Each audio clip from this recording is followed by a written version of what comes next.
नमस्कार। World news में आज हिंदुस्तान और पाकिस्तान में सैन्य संघर्ष भले ही थम गया हो, लेकिन जुबानी जंग अभी भी जारी है। पाकिस्तान की तरफ से हिंदुस्तान को धमकियां दी जा रही हैं, जो उसकी बौखलाहट को साफ तौर पर दर्शाता है।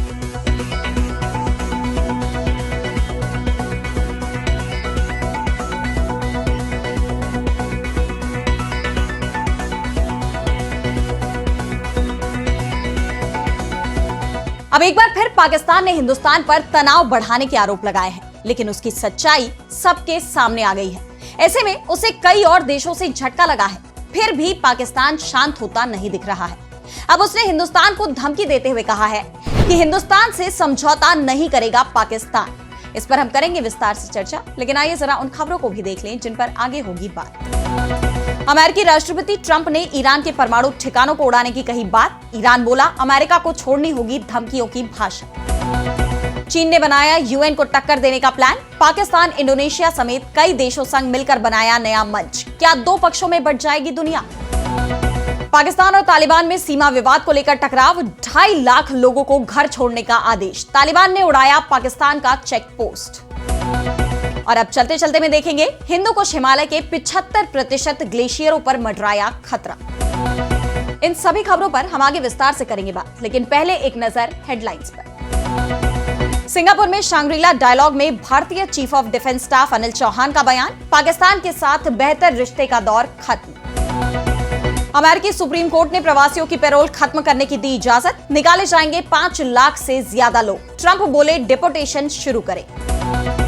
नेपाल में नारायण हिटी पैलेस म्यूजियम पर विरोध प्रदर्शन पर बैन। राजशाही बहाल करने की मांग कर रहे राजा के समर्थक। चीन के घटिया स्टील पर निर्भर नहीं करेगा अमेरिका का भविष्य। राष्ट्रपति ट्रंप ने स्टील आयात पर 50% टैरिफ का किया ऐलान। तो हिंदुस्तान और पाकिस्तान में तनाव खत्म होता नहीं दिख रहा। हर दिन दोनों पक्षों की तरफ से बयानबाजी देखी जा रही है।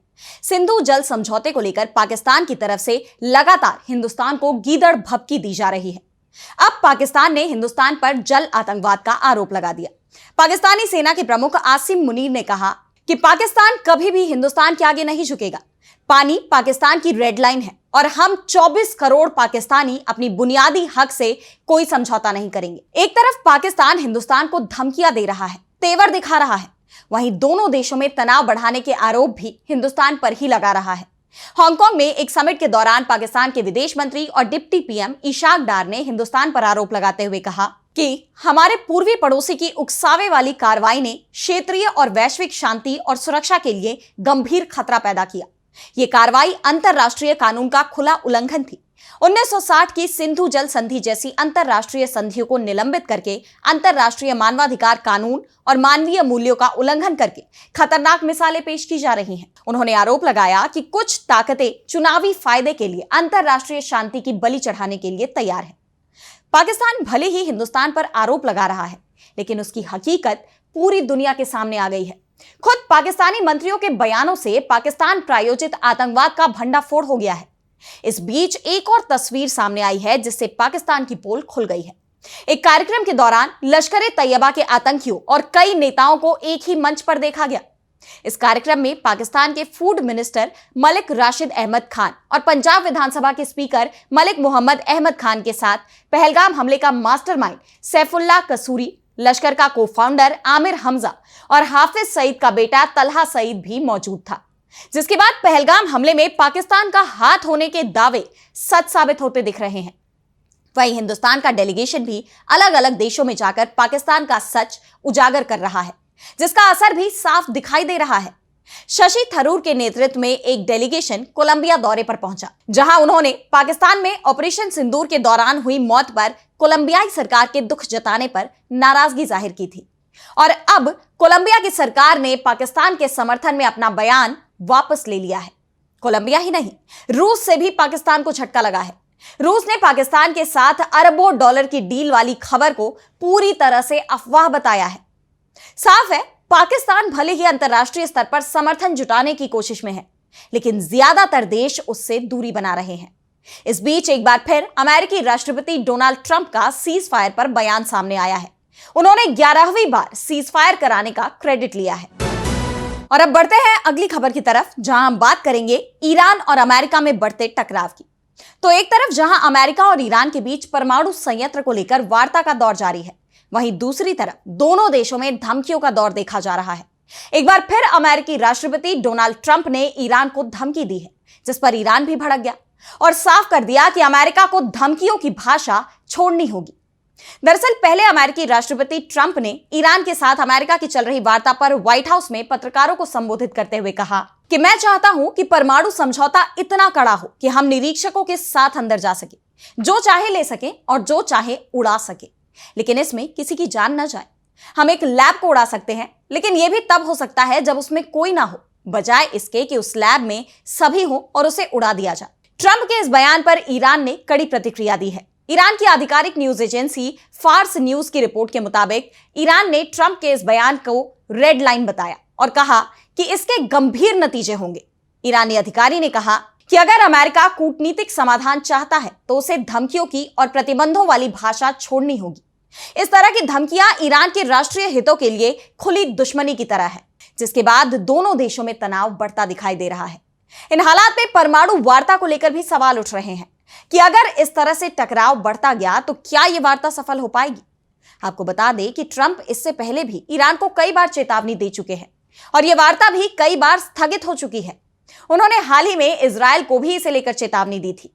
ट्रंप ने खुद बताया कि मैंने इजरायल के प्रधानमंत्री बिन्यामिन नेतन्याहू से ईरान पर हमला रोकने को कहा है, ताकि अमेरिकी प्रशासन को तेहरान के साथ नए परमाणु समझौते पर आगे बढ़ने के लिए और समय मिल सके। मैंने उनसे कहा कि अभी ऐसा करना ठीक नहीं होगा, क्योंकि हम समाधान के बहुत करीब हैं। ट्रंप इस समझौते के लिए ईरान पर लगातार दबाव बना रहे हैं, लेकिन उनकी धमकियों के खिलाफ ईरान भी मुखरता से जवाब दे रहा है। ऐसे में दोनों देशों की ये वार्ता अब किस दिशा में आगे बढ़ती है या नहीं बढ़ती है, ये देखने वाली बात होगी। और अब अगली खबर में बात होगी यूएन को टक्कर देने के लिए चीन के प्लान की। तो अमेरिका, जो खुद को सुप्रीम पावर बताता है, चीन उसे लगातार ललकार रहा है, चाहे वो टैरिफ का मामला हो या अमेरिका का कोई और फैसला। चीन ने अमेरिका के सामने घुटने नहीं टेके और अब चीन ने अंतरराष्ट्रीय स्तर पर अपना प्रभाव बढ़ाने के लिए बड़ा कदम उठाया है, जिससे अमेरिका की टेंशन और बढ़ सकती है। चीन अब संयुक्त राष्ट्र को सीधी टक्कर देने जा रहा है। इसके लिए चीन ने दर्जनों देशों के साथ मिलकर नया वैश्विक मध्यस्थता समूह बनाया है, जिसमें पाकिस्तान, इंडोनेशिया, बेलारूस समेत कई देश शामिल हुए।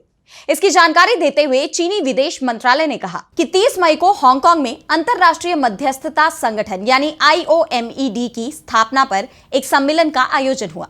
इसमें एशिया, अफ्रीका, लैटिन अमेरिका और यूरोप के 85 देशों के साथ साथ लगभग 20 अंतरराष्ट्रीय संगठनों के लगभग 400 उच्च स्तरीय प्रतिनिधियों ने शिरकत की। मंत्रालय के मुताबिक इनमें से 33 देशों ने मौके पर ही कन्वेंशन में हस्ताक्षर किए और इसके संस्थापक सदस्य देश बन गए। इस समारोह के दौरान चीन के विदेश मंत्री वांग यी ने कहा कि IOMED की स्थापना अंतरराष्ट्रीय कानून के क्षेत्र में एक अहम कदम है और अंतरराष्ट्रीय संबंधों के इतिहास में इसका काफी महत्व है।